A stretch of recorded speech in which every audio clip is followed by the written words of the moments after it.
नमस्कार दोस्तों। लगातार तीसरी बार सत्ता में होने के बावजूद भी बीजेपी बहुत ही गहरे संकट से जूझ रही है।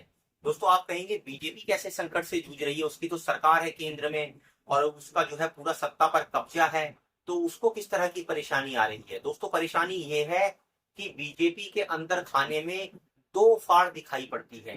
बीजेपी दो हिस्से में बटी हुई है। एक तरफ तो प्रधानमंत्री नरेंद्र मोदी के वो समर्थक हैं जो उनके साथ कैबिनेट और सरकार की सत्ता में बने हुए हैं। वहीं एक धड़ा ऐसा है जो प्रधानमंत्री नरेंद्र मोदी को पसंद नहीं करता है और वो सिर्फ इस बात का इंतजार कर रहा है कि कब मोदी हटे और वो पार्टी के ऊपर जो है अपना प्रभुत्व बनाए।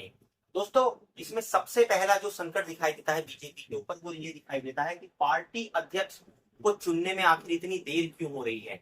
जेपी नड्डा के पार्टी अध्यक्ष बनने के बाद जो है उन्होंने साफ तौर पर संघ को लेकर ये कहा था कि अब जो है वो पार्टी बहुत ग्रो हो चुकी है, अब उसको किसी भी तरह से किसी भी सपोर्ट की जरूरत नहीं है। कुछ ऐसी बातें जो संघ को चुभ गई वो जेपी नड्डा ने बोली थी दोस्तों। और उसके बाद से हम सभी जानते हैं कि किस तरह से जेपी नड्डा जो है वो मंत्रिमंडल में आए। तब से जो पार्टी अध्यक्ष का जो पद है वो खाली पड़ा हुआ है। और दोस्तों, इतनी पावरफुल सरकार होने के बाद, मोदी के तीसरी बार प्रधानमंत्री बनने के बाद भी पार्टी के अध्यक्ष का सिलेक्शन नहीं हो पा रहा है। इसका मतलब ये है दोस्तों, कहीं ना कहीं कोई लोचा, कोई पेच है। और दोस्तों, मनपसंद पार्टी अध्यक्ष ना बना पाने के कारण ही यहाँ पर एक जद्दोजहद चल रही है, चाहे वो मोदी का खेमा हो, चाहे वो मोदी विरोधियों का खेमा हो। अब दोस्तों, देखने वाली बात ये रहेगी कि किसका पार्टी अध्यक्ष जो है वो बनकर आता है, क्योंकि आपने सुना ही होगा, जिसकी लाठी उसकी भैंस, वो वाली कथा चरितार्थ होने वाली है।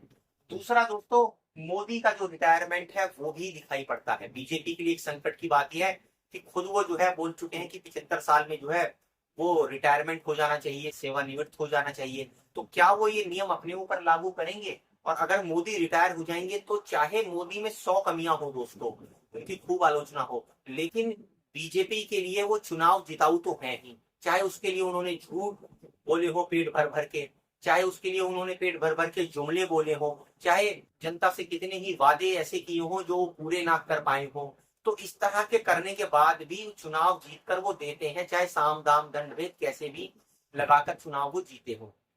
अब यहाँ पर आप ये समझिए, जो तीसरा इंपॉर्टेंट फैक्टर है दोस्तों वो और भी गहरा है।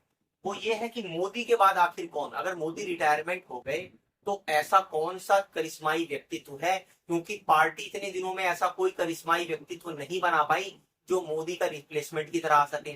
थोड़ा बहुत योगी आ रहे थे उस तरह की पोजीशन में, तो ऐसा बताया जाता है कि अमित शाह वर्सेस योगी की जो है वो ठन गई, अंदर शुरू हो गई। अंदर खाने में जो है बताया जाता है कि योगी को ये नहीं चाहते हैं जो है, जो अमित शाह का खेमा है कि वो वहां पर जो है मुख्यमंत्री भी रहे यूपी में, या वो दिल्ली में जो है दिल्ली में सत्ता में आ पाए।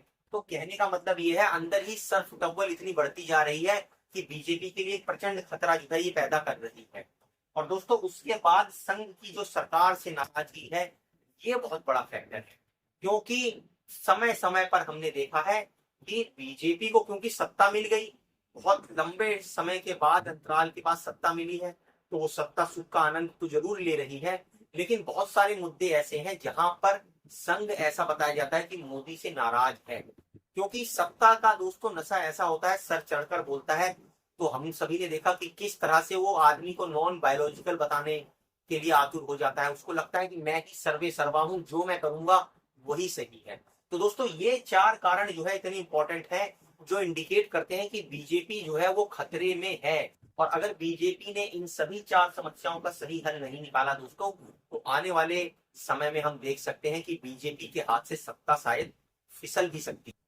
दोस्तों, आप कमेंट करके अपनी राय जरूर बताइए और हमारी वीडियो को लाइक और सब्सक्राइब जरूर कीजिए।